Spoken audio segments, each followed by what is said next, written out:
प्यारे स्टूडेंट, स्वागत है आप सभी का अपना चैनल न्यू क्लासेस में। आज का वीडियो क्लास 11 के स्टूडेंट के लिए काफ़ी इंपॉर्टेंट होने वाला है और आज मैं आप लोगों को हिस्ट्री सब्जेक्ट का काफ़ी इंपॉर्टेंट टॉपिक लेकर के आया हूं। और काफ़ी सारे स्टूडेंट बार बार यही कमेंट करते हैं कि सर आप चैप्टर वाइज हम लोगों को बता दीजिए, जितने सारे हिस्ट्री के चैप्टर हैं उस चैप्टर में जितने सारे प्रश्न बनते हैं या फिर बनने वाले हैं तो सारे चैप्टर के जो प्रश्न आंसर है आप ले करके आइए। तो अब मैं याद रखिएगा आप लोगों के लिए रेगुलर वीडियो अपलोड करूंगा और चैप्टर वाइज वीडियो अपलोड करूंगा। ठीक है, पहले हिस्ट्री का अपलोड होगा, फिर ज्योग्राफी का और फिर अनेक सब्जेक्ट का वीडियो में धीरे धीरे अपलोड करूंगा। और अगर आप लोग मॉडल पेपर का सॉल्यूशन अगर चाहते हैं तो मेरे चैनल में सारा मिल जाएगा आप लोगों को। आप लोग जा करके प्ले लिस्ट में खोजो यार, कहाँ पर आप लोग हो, क्या कर रहे हो आप लोग, पढ़ाई करते रहो। ठीक है, एग्जाम सिर्फ 1.5 महीना आप लोगों के लिए बचा हुआ है तो आप लोग पढ़ाई पे फोकस करिए क्योंकि एग्ज़ाम बहुत करीब है। और आज मैं आप लोगों को जो हिस्ट्री का, ठीक है, 4 चैप्टर है, यानी कि चैप्टर 4 में जो दिया हुआ है कि इस्लाम का उदय और विस्तार, तो इसके बहुत सारे ऑब्जेक्टिव प्रश्न लेकर के आया हूँ। तो वीडियो को आप लोगों को शुरू से अंत तक देखना है और मैं जितने सारे प्रश्न आप सभी स्टूडेंट को अभी बताऊंगा आप लोग लिखते चलिए, याद करते चलिए।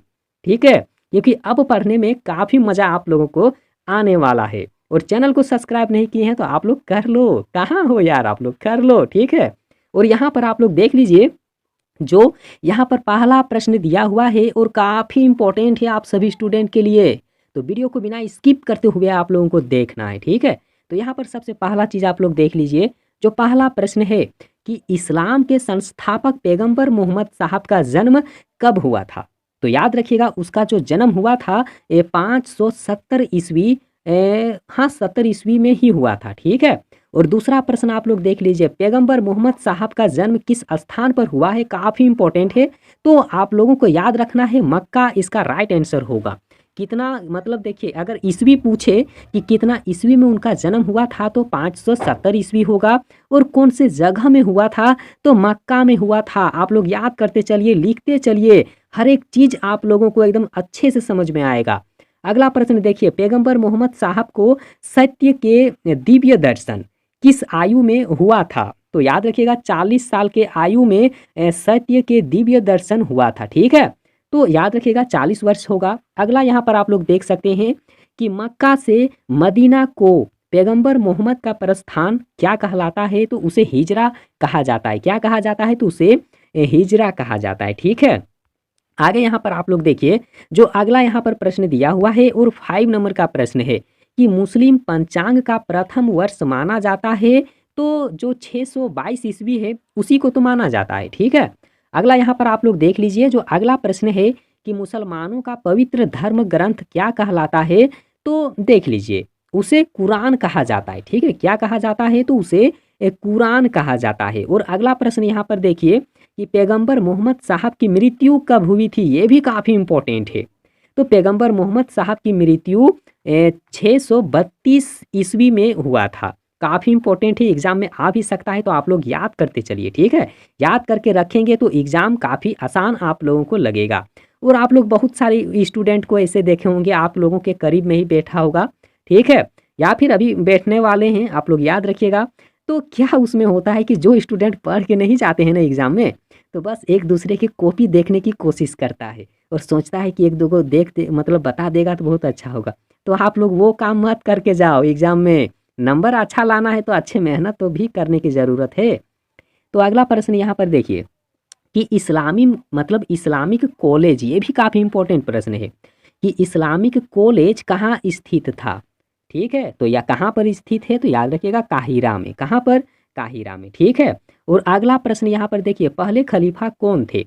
तो पहले खलीफा का जो खलीफा बने थे उनका नाम है अब्बू बकर। यहीं पर दूसरा अगर पूछ दे कि द्वितीय खलीफा कौन थे, तो दूसरा जो खलीफा बना था उनका नाम है उमर। क्या नाम है, तो उमर है। आप लोग याद करते चलिए। तीसरे खलीफा कौन थे, तो उसका नाम है उस्मान। और चौथे खलीफा कौन बने थे, तो आप लोगों को याद रखना है चौथे खलीफा का नाम है अली। क्या नाम है, तो चौथे खलीफा कौन थे, तो अली उनका नाम है। आप लोग याद करते चलिए और लिखते चलिएगा, हो सके एग्जाम में यहीं से प्रश्न पूछे और यही प्रश्न पूछे। अगर आप लोग याद करके रख लेंगे तो काफ़ी आसान होगा आप सभी के लिए। अगला प्रश्न यहाँ पर देख लीजिए कि 657 ईस्वी की प्रसिद्ध ऊंट की लड़ाई, ठीक है, किसकी लड़ाई हुई थी? तो ऊंट की लड़ाई में अली ने किसे परास्त किया था? ठीक है, तो भाई ऊंट का लड़ाई नहीं हुआ था, ऊंट में बैठ करके लड़ाई किया गया था, ठीक है। तो यहाँ होगा आंसर आयशा। क्या होगा सर? तो आयशा आंसर होगा। अगला यहाँ पर प्रश्न देख लीजिए, अब्बासी खिलाफत की राजधानी कहाँ थी? तो बगदाद होगा। कहाँ होगा? तो बगदाद होगा। अगला यहाँ पर देख लीजिए कि जजिया किन से लिया जाता था? जजिया एक प्रकार का टैक्स है, यानी कि कर है। तो किन से लिया जाता है? तो याद रखिएगा, गैर मुसलमानों से लिया जाने वाला कर है, यानी कि टैक्स है। आगे यहाँ पर देखिए, जो अगला प्रश्न यहाँ पर दिया हुआ है और 16 नंबर का प्रश्न है कि प्रसिद्ध सूफी महिला संत रबिया कहाँ की रहने वाली थी? तो याद रखना है आप लोगों को, बसरा इसका राइट आंसर होगा। बसरा कहाँ की रहने वाली थी? तो बसरा की, ठीक है। और आगे देखिए, नई फारसी कविता का जनक किसे कहा जाता है? तो रुदकी होगा राइट आंसर। और आगे यहाँ पर देखिए, जो अगला यहाँ पर प्रश्न है और 18 नंबर का जो प्रश्न दिया हुआ है, ठीक है, ये भी काफ़ी इंपॉर्टेंट है, बहुत बार एग्जाम में पूछा जा चुका है और हो सके तो इस बार भी एग्जाम में आ जाए। आप लोग याद करके रखिए कि पैगंबर मोहम्मद ने प्रथम सार्वजनिक उपदेश कब दिए थे? तो कब दिए थे? तो 612 ईस्वी में, ठीक है। अगला यहाँ पर प्रश्न देखिए कि उमैयद खिलाफत वंश की स्थापना किसने किया था?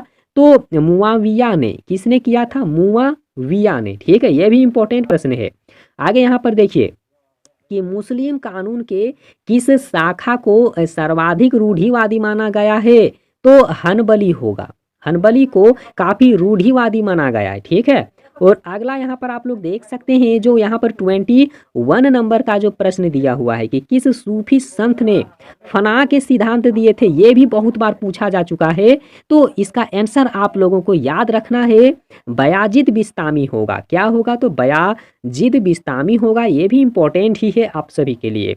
आगे यहाँ पर देख लीजिए कि मूरज अल धाहाब, ठीक है, मूरज अल धाहाब की रचना किसने किया था? तो याद रखना है, मसूदी ने किया था। क्योंकि हिस्ट्री सब्जेक्ट है तो नाम तो थोड़ा अटपटा रहेगा ही ना, इसीलिए। आगे यहाँ पर देख लीजिए कि ईरान में इल खानी राज्य की स्थापना किसने किया था?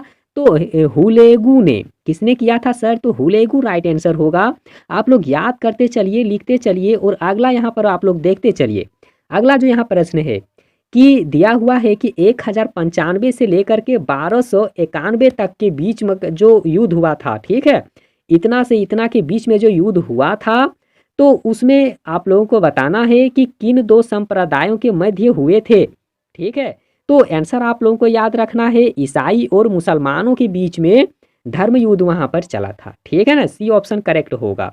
आप लोगों को दिख रहा है ना सही सही, ठीक है। अगला यहाँ पर प्रश्न देखिए, जो 25 नंबर का है कि समानी वंश का संबंध किस देश से था? तो तुर्की होगा। तुर्की देश से संबंध रखते थे, ठीक है।